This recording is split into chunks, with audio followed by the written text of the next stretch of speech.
This is the Roots and All podcast, and I'm your host, Sarah Wilson.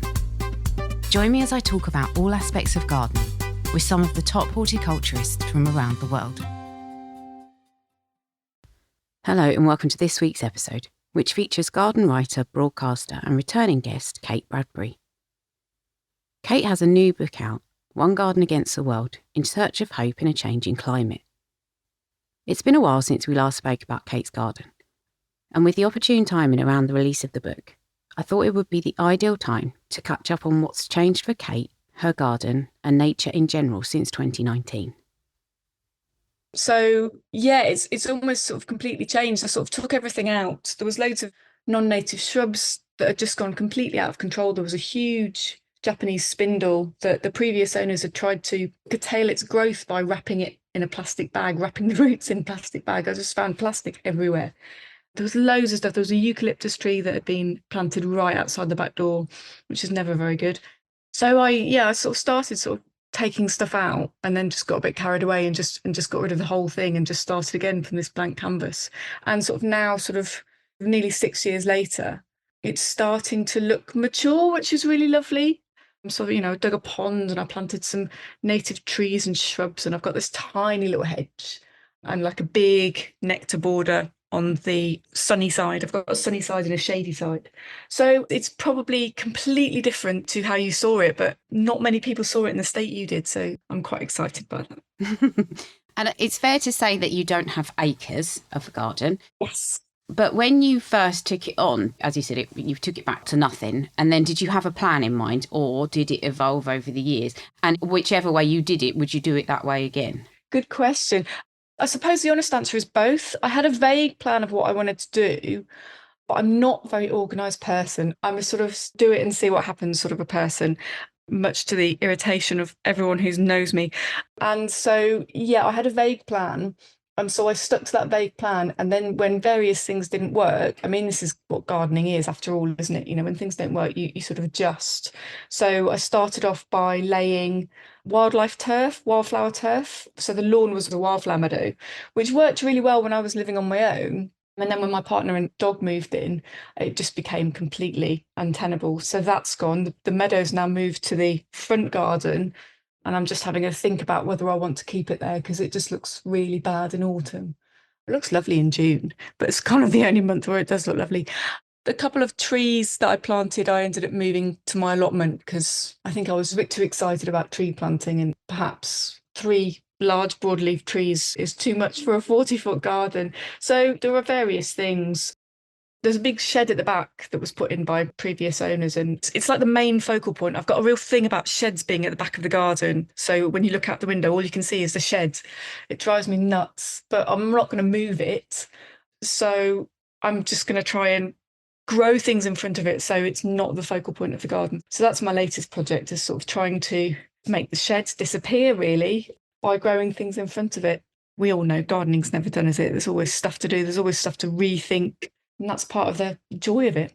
Yeah, it is. And it is a totally ongoing process. So you mentioned your dog Tosca, who features in the book a lot. And as a wildlife gardener, were you conflicted about the dog? Because dogs are fantastic. I've had them all my life. But sometimes when you have a smaller space, it's difficult to get everyone to live cheek by jowl. But was that an easy decision for you, though? Yes and no. I mean, I was very apprehensive about getting a dog, because she's my first dog, so I didn't really know what I was getting myself into. But the wonderful thing about Tosca is that she's got absolutely no prey drive at all, which just surprises everybody. She'll chase a squirrel about 2 meters and then she just gets bored. She's very territorial, so I know that affects wildlife in lots of ways. If you're big enough to be invading her territory, she'll chase you out of the garden. So she doesn't like the foxes. She doesn't like crows and the magpies so much. She doesn't like the squirrels, but she really doesn't care about the small birds. And actually, over the years, I've been sort of watching how she manages the space, because it is very much her space, even though I think it's my space. And her presence is actually beneficial to the smaller birds, because obviously the crows and the magpies and the squirrels, and to a degree the foxes as well, all predate songbirds. And so with Tosca there, just chasing everything out that is a threat to the songbirds. We've had really successful nesting attempts. In where I live, there's so many cats. Oh, she chases cats, obviously, absolutely hates cats. So where I live, there's so many cats that when I moved in, lots of people told me, oh, we've had robins attempting to nest, but the cats got them. We've had blackbirds attempting to nest, but the squirrels got them. The foxes took the goldfinches. Whatever. All of these things, magpies, crows, and actually Tosca's presence means that these birds are actually fledging. So last year I had a family of 5 baby robins, and all 5 fledged. And this year, 2 great tit nests. They had 2 broods and 2 broods of sparrows as well. So actually, while I was really anxious about her being there, she seems to be having a quite good effect, certainly on the bird life. I think she and the hedgehogs tolerate each other. And then, yeah, I'm sure she does disturb lots of other things, but generally speaking, she's good for the garden and she's good for us. Like you say, you've got all the things in the neighbourhood kind of coming into play, and it's all got to find a balance. When you established your garden, I think the nice thing about it is that you did take into consideration the wider context that it sits within. How can people ensure that they are making sure their garden is part of the bigger environment, part of the bigger picture? I mean, I think the first step to that is actually just seeing your garden as part of the wider landscape.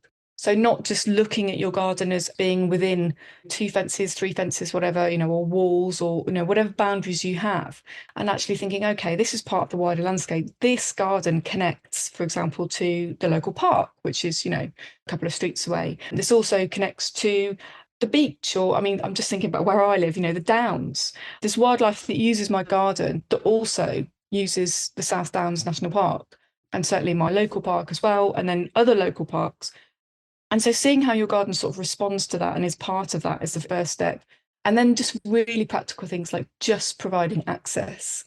So a hole in the fence, at the bottom of the fence or at the bottom of your wall will just enable hedgehogs, frogs, toads, slow worms, etc., to enter and exit your garden easily. And so they're traveling between the spaces.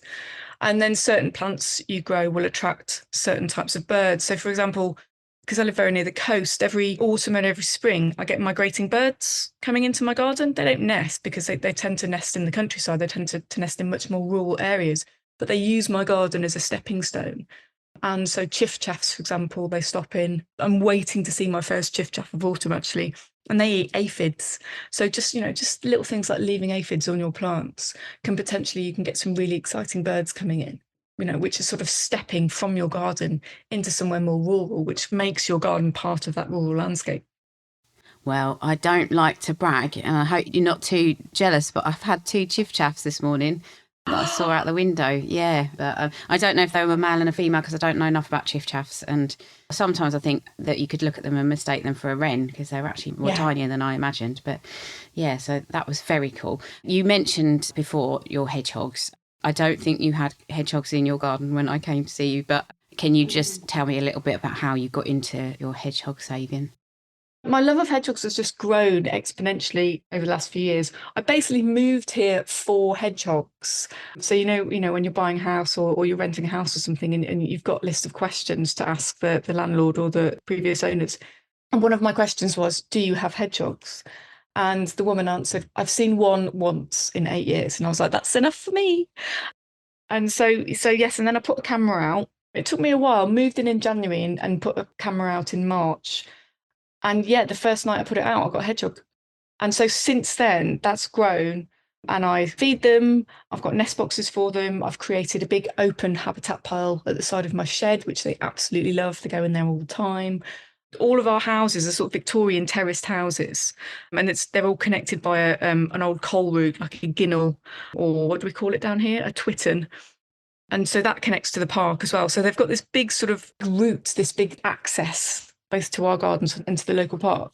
And so, yeah, I've set up a little hedgehog group with all sort of neighbours, sort of like-minded neighbours. And so there's a few of us now, and we all keep an eye out for the hedgehogs. We all feed the hedgehogs. And I've actually recently, very recently, taken a hedgehog first aid course. So I'm now a qualified hedgehog first aider. So I can help hedgehogs, assist them when they need it, which is great. That is brilliant. Well done. I mean, you are so lucky to have them as well. because then they are just so rare now and it's very sad. But well done. I love your hedgehog work. You mentioned about getting people involved and your neighbours, and you are so good at that. I think you're an example to us all in how you try and communicate with the wider community and bring them into what you're doing. I think it's hard because sometimes, like, you give examples in the book of where it's not worked out quite so well. But when it does work, you must get a real sense of achievement from spreading the message and getting other people on board. It's wonderful. And I will say that I'm a really shy person and I really struggle. So if anyone's out there thinking, oh, I'd love to get in touch with my neighbours, but I can't, I'm too shy, it is often the most painful thing. And I don't always do it. But if I'm in a particularly good mood or I'm feeling confident or whatever, then I'll do it. I've got a thing at the moment where there's a road near my allotment and there's loads of nesting swifts in all the houses. But every year people block up the holes. And I think they do it deliberately because they don't like the swifts nesting with them. They don't know what they are. And they do it accidentally as well because they haven't noticed the swifts nesting. So I've just been working out last few weeks how, if there's something I can do, if I can get in touch with them. I've already leafleted, but just dropping leaflets, it doesn't really work. And then doorstepping, it's like, oh, really? So I'm going to write notes for all the people who I've seen swifts nesting in them. But I've also decided today that I'm going to get in touch with the local Facebook group for that road because I found one and just say, hey, I'm a little bit obsessed with swifts. Can we talk about them? Can we set up a group? Does anyone care? And if I can get one person who lives on that road to actively start looking out for the swifts, then that's my aim, just to get one person, one ally. And that ally then might be a route into getting more things achieved and more swift nest holes saved, basically. But yeah, it does take a while to work out how you're going to do it. I think some people are really confident and they'll just go and doorstep and they'll write loads of letters and stuff like that. And I wish I was more like that. But yeah, I do what I can within the sort of confines of my own sort of confidence, really. But yes, I would say if anyone's listening and thinking, oh, I'd love to do that, but I can't, like, just keep trying and keep seeing what you can do. And if there's a way you can work around it, because just getting one ally, one person to put up a swift box, one hedgehog hole, one hedgehog box, you can start to tip the sort of tide of feeling there. There are tipping points. And if you get enough people on board, then suddenly everybody wants to join in. And once you get to the point where everybody wants to join in, that's when amazing things start to happen. So yeah, keep plugging away at that. I think that's a very important message, and I'm so pleased that you do overcome any of your fears and your shyness and everything to get the message out there. I was at a conference and I had to speak in front of a lot of people, and I said, honestly, I don't feel comfortable doing this. I really don't enjoy it. It doesn't come naturally.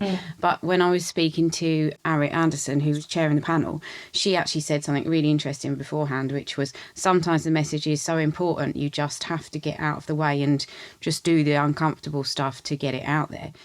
Sometimes that kind of thing can be a little bit soul destroying, or it can knock your confidence. Your book's called One Garden Against the World. How do you feel like when you're one girl in one garden and you feel like you're literally against the world?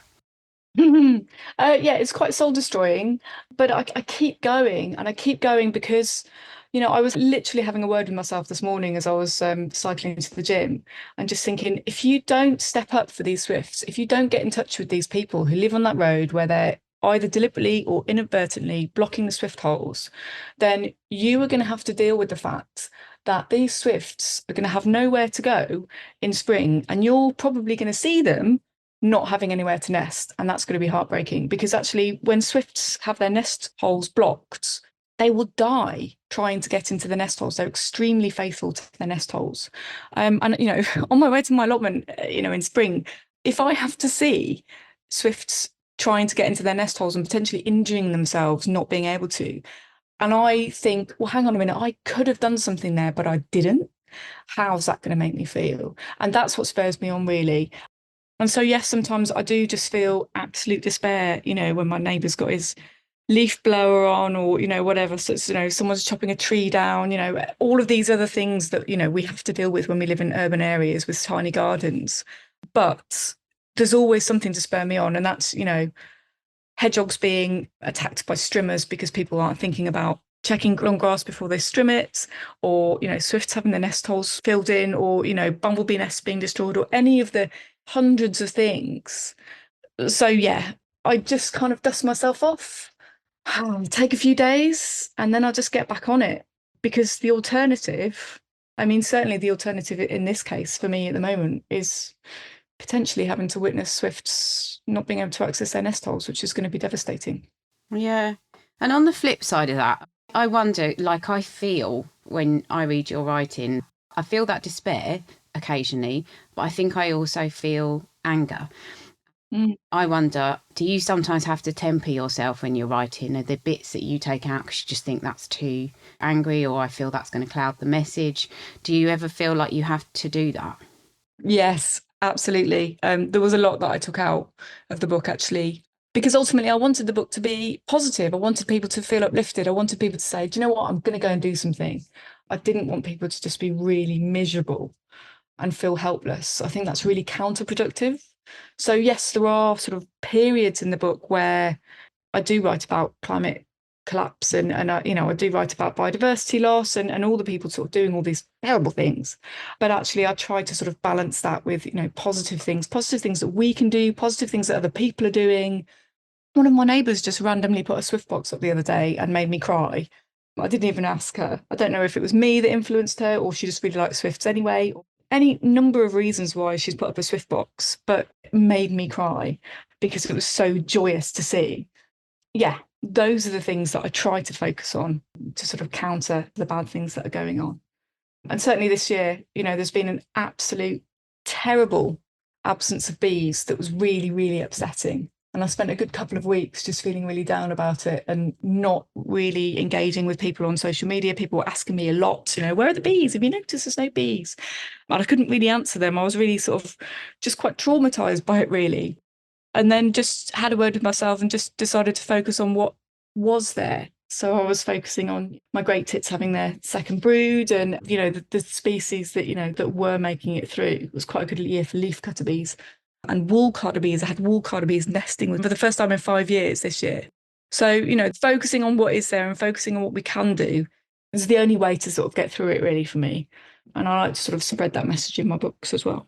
I totally do get that. I sometimes wonder, is it a gender issue? Do we keep a lid on it? What would happen if we stood up and just went, ha? What would happen if we did that? I'd like to see that. I think I'd just end up being arrested though, because I'll just be the only one, sort of going out on the road and screaming blue murder at everything. I don't know if you would. I mean, other people might just go, yes, she's right. I've always had this vision, and it'll probably end up being in one of my books one day, but of this vision of like a crazed woman. It's always a woman, isn't it? Sort of going out and just being so fed up with everything that she takes a pickaxe to the road and just plants a tree in the middle of the road. And sometimes I feel like that woman. Like so many roads could be pedestrianised and have some lovely trees growing on them. But yeah. Well, I do always fear for society when I get properly old because I don't know what I'm going to do. I mean, just watch this space. The other thing that I read, and you did actually touch on it in your book, why are you so viscerally connected to nature? It's like you feel everything that happens, every good and bad thing, like you feel it really deeply. And you mentioned that, for example, your sister is quite different. Have you got any inkling where that comes from? I read something a few years ago that people who have that huge connection with nature, they were either encouraged from the very beginning. So as a baby, they were put under, when they were in the pram, they were put under an apple tree and just sort of like had their first moments just sort of, staring at birds in the trees above them or whatever.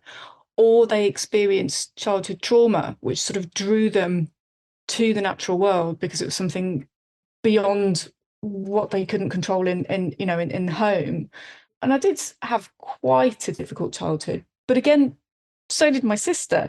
So it's really unusual that I've sort of got this amazing connection with the natural world and she hasn't. So I don't really know what the answer is, but it's always been there for me. My mum always says, I always knew you'd end up working with the soil. I mean, literally sort of from day one, really, I was just sort of in the garden just sort of mucking around in the soil and making mud pies and things like that and looking at birds and worms and all of those things. Didn't really know what anything was never really encouraged, but did spend an awful lot of time in the garden. And so somehow, I don't know, I just fell in love with it. And It's a part of me in a way that it just isn't a part of my sister. Yeah, you really do get that from your writing. What is really nice, actually, is that we haven't really been in contact since I last spoke to you, and we sort of serendipitously bumped into each other again recently. Yeah. And it's really nice for me to be able to step back and take a bit of a long view. Since we last spoke, this and this and this has happened. And I'd be very interested on your take on how you feel the landscape's evolved in terms of wildlife gardening, how much it's being spoken about. Do you think we've seen a bit of a shift in things for the positive? Yes and no, really. I think the wildlife gardening movement has grown exponentially, which is brilliant. It's not a constant battle anymore. It's something that people are sort of on board with and willing to do, and that's all really positive and brilliant. At the same time, habitat loss has increased. We haven't stopped paving over things, particularly in gardens. The state of our front gardens as a nation now is absolutely diabolical. So many people are paving over their front gardens to park their cars, or because they just want it to be convenient, they don't want to do anything. I think there's a huge disconnect between gardeners and non-gardeners. So if you're a gardener, then you're more likely to be on board with wildlife gardening, and you want to help things and you want to do more for bees.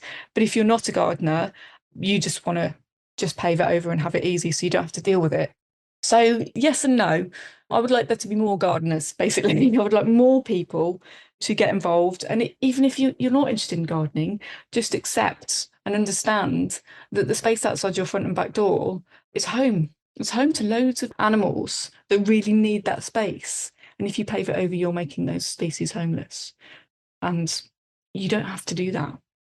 And not to get too political, but how confident are you that things will change for the better? Now we have a shift in government as well. Carbon-wise, feeling quite positive about the clean energy bill that's coming in. They're saying lots of good things about clean energy and not opening new oil fields and stuff like that. So very positive about that. But I still don't think there's enough about the natural world. There's enough about habitats. There's a lack of understanding about certain spaces that are needed. So this kind of like build narrative that seems to be peddled quite a lot at the moment, and building over green belt and brownfield sites worries me. So yeah, a mixed bag, I think. I'd really like them to push ahead with the clean energy, but I think I'm really glad we've got 4 Green MPs, and I hope that's enough to sway the government into thinking more about habitats and wild spaces. But there's still a lack of understanding amongst those in power as to the essential benefits of wild spaces. Thank you very much to Kate for taking the time to speak to me.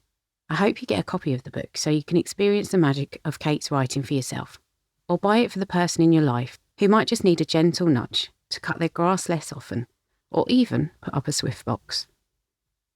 And also thanks to Kate for speaking to me when I was a fledgling podcaster without any real track record in broadcasting. Hosting well-known and knowledgeable people like Kate at the start helped the podcast to be taken seriously within the industry. So I'll always be grateful to the earlier guests who entrusted me with sharing their work. Thank you as well for listening. If you like this interview, I recommend checking out, of course, episode 38 with Kate and episode 244, The Biodiversity Gardener. You can download or listen to the podcast direct from the website rootsandall.co.uk. Please also check out my Patreon, where you can make a one-off donation or take out a monthly subscription to help support the podcast. Because if you enjoy the show, please help it continue. I also have a GoFundMe where you can make a one-off donation. Even a one-off donation of £1 helps, and I'll be really grateful for your support. So please go to Patreon or GoFundMe and search for Roots and All Podcast.